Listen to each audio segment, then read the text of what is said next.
संध्याकाळी 6 नंतर 76 लाख मतदान वाढल्याप्रकरणी निवडणूक आयोगाला हायकोर्टाची नोटीस. प्रकाश आंबेडकरांनी स्वतः युक्तिवाद केला.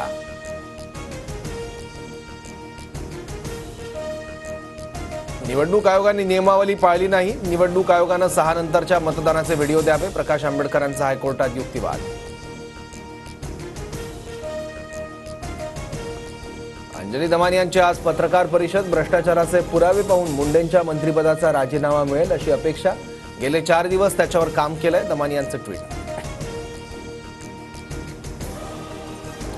सुरेश धसांचा पीए असल्याचं सांगत पैसे उकळणाऱ्याला चोप. जनाक्रोश मोर्चाच्या नावानं पैसे मागत असल्यानं चोप. आशिष विसाळ असं अधिकाऱ्यांकडून पैसे उकळणाऱ्या व्यक्तीचं नाव.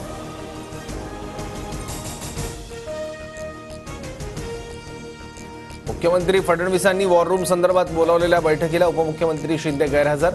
शिंदे नाराज असल्याच्या चर्चा, तर वैयक्तिक कारणांमुळे शिंदे बैठकीला गैरहजर राहिल्याची माहिती. राज्यात 1,94,000 विशेष कार्यकारी अधिकाऱ्यांची नियुक्ती. मंत्री चंद्रशेखर बावनकुळेंची घोषणा. आता सर्व शासकीय, निमशासकीय आणि महापालिका कार्यालयांमध्ये मराठी बोलणं अनिवार्य. मराठी भाषेचा वापर करण्यास नकार देणाऱ्यांवर शिस्तभंगाची कारवाई होणार. मुख्यमंत्री फडणवीसांचा निर्णय.